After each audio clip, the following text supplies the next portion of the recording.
Welcome to the Candidly Speaking Podcast. I'm your host, Luke Burke, and today we're going to talk about a post that I made yesterday on social media. But before we get into that, why don't you go ahead and click that like and subscribe button so that you can always get the video updates from my channel. So let's read the quote that I talked about yesterday. It really doesn't take a lot to get along with people. It takes a small amount of effort. People just want to be seen, understood, and heard. We don't always need to agree. You know, it's been researched that one of the most common desires, one of the most desired things that people have in us, humans have in us, is the desire to feel important. Think about that coworker that you work with, the one that's rebellious, the one that doesn't want to listen to anything, that doesn't want to do what the boss is asking anyone to do, doesn't want to show up to any events, right? If you really listen to that person and understand where they're coming from, the one thing you'll find is that that person really doesn't feel that important. So what I will talk about today is how can we make people feel more important, those people close to us, our family, our friends, spouse, co-workers, how do we make these people feel important and feel a part of things? So as I alluded to in my post, if we want to get along with people, we want to try to make them feel seen. We want to make them feel understood, and we want to make them feel heard. And I'm going to talk to you about how we can do that. So let's go into another situation. Let's go into an argument type of situation, right? So usually in an argument, we're trying to force our will on someone else. We're trying to help this person or get this person or force this person to understand what it is that we want to get across.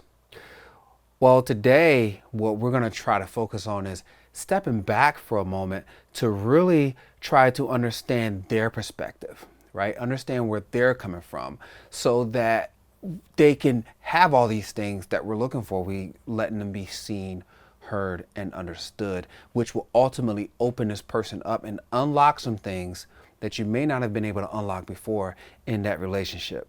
So how do we accomplish this? The first thing, as I alluded to, is people like to be heard. So we have to be able to listen to them. One of the funny things they say about men, right? In husband and a wife relationship, they say men, we just listen to fix. We don't really listen to hear and understand. And I don't know about, what gender does what, but there is some merit to that. When people are talking, they don't want to fix. They want someone to just hear and understand what it is that they're going through and what it is that they have on their minds so that they can release that. Once they're able to release that, then they can come back to their center and be who they really are without this heavy weight being on them. So being able to have a listening ear allows them to release that weight that's on them. So when people talk, I posted this a few weeks ago, when people talk, they really can resolve their own problems just by, expressing that, because they're letting that weight, they're letting that load off. And you want to be a good listener.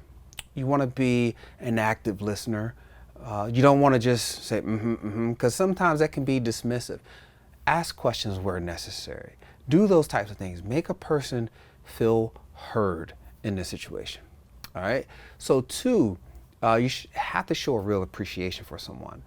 Basically make them be seen or let them feel like they're being seen, right? So sometimes when you're having a good conversation with your friends or you're talking with your family members, sometimes you have to stop what you're doing and say, hey, you know what? I appreciate what we have. I appreciate this friendship. I appreciate this relationship. And I just appreciate you. And that allows people to be seen. And there's other ways you can show appreciation. Like many of you are probably familiar with the 5 love languages. You got the words of affirmation, you got the gifts, you got the quality time, you got the acts of service, you got the physical touch. You got those 5 love languages. They're not all appropriate in every situation, but generically, in most situations, you can probably provide words of affirmation, and you can more than likely provide small gifts, right? But by seeing that and maybe providing that to show your appreciation, these things can help people be seen. So that's the next step to unlocking these relationships and getting along with people. You have to let them be seen, right? So the third thing, the final big point, is you have to understand where they are and understand what they want, right? So are you being sympathetic to what it is that they want and what they need? In our country today, in our world today, there's a lot of two-sided conversations. There's a lot of wars going on. There's some people on this side, some people on that side. In our own country, you're either blue or red a lot of times. You're either on this side of the political party, or you're on that side of the political party. And it causes clashes. We clash and we go back and forth about those things. But I think in most situations, people aren't trying to convince you to come to their side. They just want you to understand. They want you to be sympathetic to whatever it is that they're feeling that's causing them pain and that's causing them hurt and that's causing them sadness and frustration. So knowing that, when you know that that's where people are, try to find some, sympathy. Be sympathetic. We don't have to agree. You don't have to agree with someone to be sympathetic towards a situation. You don't have to agree. That's just the bottom line. You don't have to agree with someone to be sympathetic in their situation. And a lot of times people really want sympathy. The old saying is, put yourself in their shoes, right? And in order to do that, you have to say, okay, I'm in their situation now. I'm using hypothetically their brain to do the thinking, right? So I'm in their shoes now. What is it that this person wants? What can I understand about what this person wants? Do I understand what it is that they want so that I can deliver that to them? Once I can deliver that to them, and the thought process behind this is not so much as focused on what you want out of the conversation, but what they want out of the conversation, or what they want out of the relationship or friendship or wherever the case may be.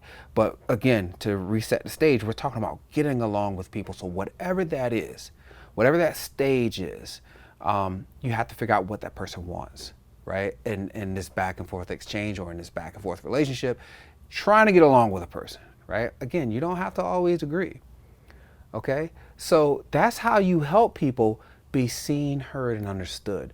You have to do those things in order for you to open up that relationship and get along with people. But the bonus point that I want to make, and it's something that we've all heard before,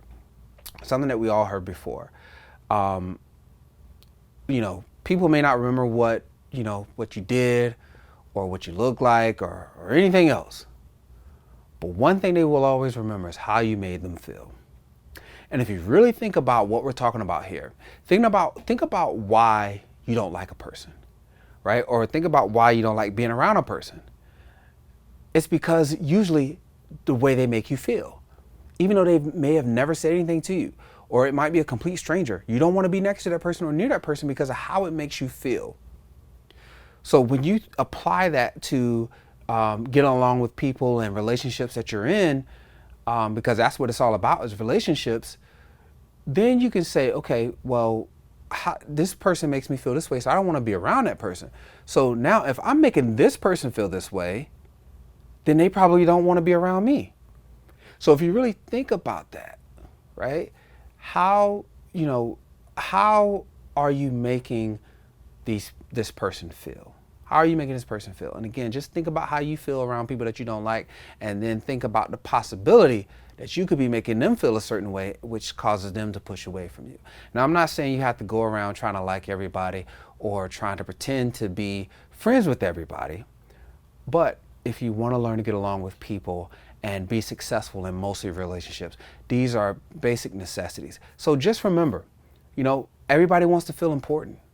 Just remember that. Most people want to feel important, whether it's their jobs, in their home, with their friends. People want to feel significant. People want to feel great, like they have a certain level of greatness about them. Because you hear it all the time. People always talk about being great. Let's be great. Let's do this. Let's do that. Humans' inner desire is to feel important and to feel like they matter. We matter. So again, going back, tip number 1, you got to listen to people. Make sure they're heard. Tip number 2, show real sincere appreciation. Make sure that person feels seen, okay? And then number 3, you got to understand where they are and understand what they want. And all these things takes the focus off of you and put that focus on them for the greater good. And again, last point again, don't ever forget. People will forget what you said or did, but they will never forget how you made them feel. All right, listen up. Thanks for watching the Candidly Speaking podcast. I'm your host, Luke Burke. I hope you enjoyed it. I hope you got value out of this. And if you did, please like and subscribe to this video. And thanks for watching.